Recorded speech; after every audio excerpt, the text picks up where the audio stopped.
नमस्कार दोस्तों, आज 3 मार्च 2026 है। तो देश दुनिया की तमाम 10 बड़ी खबर लेकर फिर से हाजिर हैं। तो चैनल पर पहली बार देख रहे हैं तो चैनल को सब्सक्राइब कर लीजिए और बेल आइकन प्रेस कर लीजिए। बिहार समेत पूरे देश में रंग का सबसे बड़ा त्यौहार होली पूरे उल्लास और उमंग के साथ मनाया जा रहा है। शहर से लेकर गांव तक होली की मस्ती और रौनक साफ नजर आने लगी है। सिवान में स्वास्थ्य मंत्री मंगल पांडे ने होली मिलन कार्यक्रम में सिंगर स्वाति मिश्रा ने अपने होली के गीत से समा बांध दिया। वहीं खेल मंत्री श्रेया सिंह ने भी कार्यकर्ताओं के साथ होली के रंग के सराबोर नजर आई। वह ढोल मजीरा बजाते हुए होली के गीत गा रही थी। इस दौरान उन्होंने कार्यकर्ताओं के साथ जमकर होली खेली। इधर एलजेपीआर के राष्ट्रीय अध्यक्ष चिराग पासवान ने भी अपने कार्यालय में परिवार के साथ होली मनाई। रंग गुलाल और ढोल नगारों के बीच आयोजित कार्यक्रम में बड़ी संख्या में पार्टी कार्यकर्ता समर्थक शामिल हुए। राष्ट्रीय जनता दल की पार्लियामेंट्री बोर्ड की बैठक में रविवार देर शाम हुई। इसमें फैसला लिया गया कि लालू यादव और तेजस्वी यादव तय करेंगे कि राज्यसभा के उम्मीदवार कौन होगा। हालांकि बैठक में यह तय हो गया है कि आरजेडी राज्यसभा में अपना प्रत्याशी उतारेगा। यह भी तय हुआ है कि हाल ही के दिन में जो भी चुनाव और चाहे राज्यसभा हो या विधानसभा परिषद का हो या बंगाल का हो या फिर भी किसी अन्य राज्य का हो, इनमें सभी प्रत्याशियों का चयन लालू यादव और तेजस्वी यादव करेंगे। इससे जुड़ा हुआ प्रस्ताव वरिष्ठ नेता भोला यादव लाए और तमाम नेताओं इनका समर्थन किया। इसके बाद तेजस्वी यादव ने कहा कि राष्ट्रीय अध्यक्ष ही फैसला करेंगे, इनका भी फैसला सभी को मान्य होगा। समस्तीपुर में सोमवार को पति ने अपनी पत्नी को हत्या कर दी। पति ने बेल्ट से गला घोंट दिया। महिला को गले का काला निशान भी है। मायके वालों के अनुसार मृतक सोनी कुमारी 25 वर्ष, बच्चा नहीं हो रहा था। ससुराल वालों ने उसे बांध कर प्रताड़ित किया करते थे। बच्चे को लेकर आज दोनों के बीच कहासुनी हुई, जिसके बाद पति ने अंकेश कुमार अपने बेल्ट से सोनी को गला घोंट दिया। पति ने हत्या के बाद अंकेश अपनी साली शोभा कुमारी को फोन कर लगाकर तुम्हारी बहन की मार दिया है, आकर लाश ले जाओ। घटना उजियारपुर थाना क्षेत्र शंकर चौक वार्ड नंबर 1 की है। तो बिहार के राजनीतिक में शराबबंदी का एक ऐसा मुद्दा है जिस पर बहस कभी खत्म नहीं होता है। अब इस तपती चर्चा में केंद्रीय मंत्री और लोक जनशक्ति पार्टी के अध्यक्ष चिराग पासवान ने घी डाल दिया है। होली के त्यौहार से ठीक पहले पटना पहुंचे चिराग ने दो टूक कहा कि बिहार में 1 दशक पुराने शराबबंदी कानून की समीक्षा करने की समस्या आ रहा है। इनका तर्क यह है कि जिस सामाजिक उद्देश्य के साथ इस कानून को लागू किया गया था उसका धरातल आकलन करना अनिवार्य है ताकि कमियों को दूर कर सके, इसे अधिक प्रभाव बनाया जा सके। बिहार में बैंक ग्राहकों के लिए मार्च का महीना बड़ा चुनौतीपूर्ण रहने वाला है। भारतीय रिजर्व बैंक आरबीआई द्वारा जारी कैलेंडर के अनुसार मार्च 2026 के देश भर में अलग अलग राज्यों में कुछ 18 दिन बैंक बंद रहेगी। वहीं बिहार में करीब 12 दिनों तक कामकाज प्रभावित रहने वाली है। वित्तीय वर्ष 2025-26 की समापन में इस महत्वपूर्ण महीना में छुट्टियों या लंबी फेरियत आपकी फाइनेंशियल प्लानिंग को बिगाड़ सकती है। मिडिल ईस्ट में बढ़ते तनाव ने परेशानी बढ़ा दी है। तनाव को देखते हुए पटना से दिल्ली, कोलकाता, चेन्नई और हैदराबाद होकर फ्लाइट से दुबई, कतर, कुवैत, बहरीन और ओमान जाने वाले 150 यात्रियों ने टिकट कैंसिल करा दिया है। 2 मार्च तक भारत में खाड़ी देश जाने वाली फ्लाइट और इन देशों में एयर स्पेस से गुजरने वाली विमान को रद्द कर दिया गया है। बिहार के मुख्यमंत्री नीतीश कुमार ने अचानक मोइनुल हक स्टेडियम के पास चल रहे सैदपुर भूमिगत नाला और सड़क निर्माण कार्य का निरीक्षण किया। उनके साथ जल संसाधन मंत्री विजय कुमार चौधरी भी मौजूद रहे। मुख्यमंत्री ने प्रोजेक्ट की प्रगति को देखते हुए अधिकारियों को 2 टूक शब्दों में निर्देश दिया है कि काम को गुणवत्ता और समझौता किए बिना निर्माण को तेजी लाए ताकि समय सीमा के भीतर जनता को इसका लाभ मिल सके।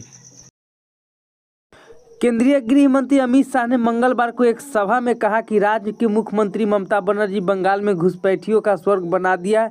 उन्होंने कहा कि एक बार बीजेपी की सरकार बन जाए तो हम बंगाल से हर घुसपैठियों की पहचान कर उसे बाहर निकाल देंगे। शाह ने आगे कहा कि अभी वोटर रोल सिर्फ घुसपैठियों के हटाए जा रहे हैं, लेकिन पश्चिम बंगाल की पार्टी पूरी बहुमत के साथ सत्ता में आने पर उन्हें राज्य से बाहर कर देंगे। अमित शाह ने सोमवार को पश्चिम बंगाल में दक्षिण परगना जिले में भारतीय जनता पार्टी ने एक परिवर्तन यात्रा में संबोधन के दौरान ये बात कही।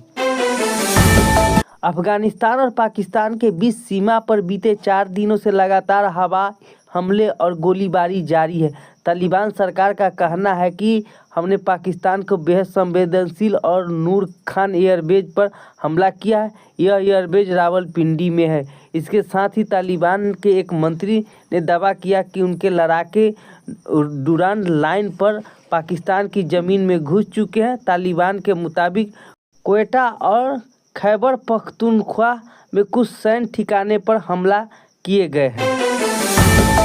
प्रधानमंत्री मोदी और कनाडा के पीएम मार्क कार्नी के बीच सोमवार को सुबह हैदराबाद हाउस में मुलाकात हुई। पीएम नरेंद्र मोदी ने कहा कि भारत और कनाडा के बीच विशेष ट्रेड डील पर बातचीत हुई है। सिविल न्यूक्लियर एनर्जी में हम यूरेनियम की दीर्घकालीन आपूर्ति के लिए ऐतिहासिक समझौता किया है।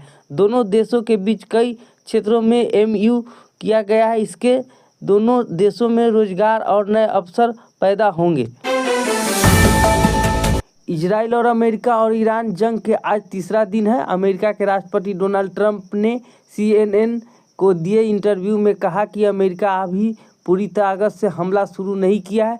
ईरान पर अभी सबसे बड़ा हमला बाकी है। अमेरिका के पास दुनिया की सबसे बड़ी सेना और इसका इस्तेमाल किया जा रहा है। ट्रंप ने अपने पुराने सहयोगी ब्रिटेन पर नाराजगी भी जताई। दरअसल में ब्रिटिश पीएम कीर स्टार्मर ने अमेरिका को हिंद महासागर में मौजूदा अपना मिलिट्री बेस इंडिगो कॉर्सिया देने से देर की। अमेरिका जंग के पहले दिन इस बेस को ईरान पर हमला करना चाहता था, लेकिन ब्रिटेन ने 48 घंटे बाद इसकी इजाज़त दी और कहा कि अमेरिका को यहां से सिर्फ ईरान की मिसाइलें ठिकाने पर निशाना बनाने के लिए परमिशन होगी। अमेरिका इजराइल के हमले में सुप्रीम लीडर अयातुल्लाह अली खamenei की मौत के बाद सबसे बड़ा सवाल यह है कि उनकी जगह कौन लेगा। यह सवाल इसलिए भी है क्योंकि ईरान के सुप्रीम लीडर राष्ट्रपति से भी ज़्यादा ताकतवर होते हैं। ईरान ने अभी नए सुप्रीम लीडर के बारे में कुछ नहीं कहा है, लेकिन सरकारी मीडिया फार्स समेत कई मीडिया रिपोर्ट्स के मुताबिक उनके बेटे मुज्तबा खamenei इस पद में चुने जा सकते हैं। उन्होंने पिछले 2 साल से सुप्रीम लीडर बनने को तैयारी चल रही थी। ईरान के सुप्रीम लीडर को यह हर बार कहा जाता है कि ईरान के विदेश मंत्री अब्बास अराघची ने कहा कि फिलहाल होर्मुज जलमार्ग बंद करने का कोई इरादा नहीं है।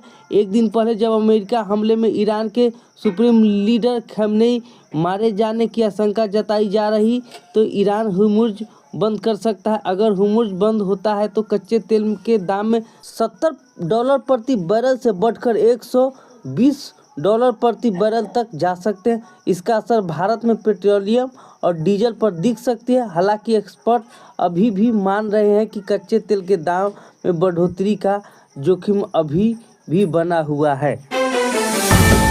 अमेरिका, इजराइल और ईरान जंग के चलते भारतीय शेयर बाजार में आज यानी 2 मार्च को गिरावट रही। सेंसेक्स 1048 अंक गिरावट के साथ 80,239 के स्तर पर बंद हुआ। निफ्टी करीब 313 अंक की गिरावट रही। 24,866 के स्तर पर बंद हुआ। अमेरिका और इजराइल और ईरान के जंग के चलते सोने चांदी की दाम में आज यानी 2 मार्च को India Boolean and jeweller association के अनुसार 10 ग्राम 24 कैरेट सोना 8,000 रुपये बढ़कर 1,67,000 रुपये हो गए हैं। इससे पहले इसकी कीमत 1,59,000 रुपये प्रति 10 ग्राम थी। वही किलो की चांदी 23,000 रुपये बढ़कर 290 लाख रुपये पहुंच गई है। इससे पहले इसकी कीमत 2,67,000 रुपये प्रति किलो था, लेकिन कम्युनिटी एक्सपर्ट और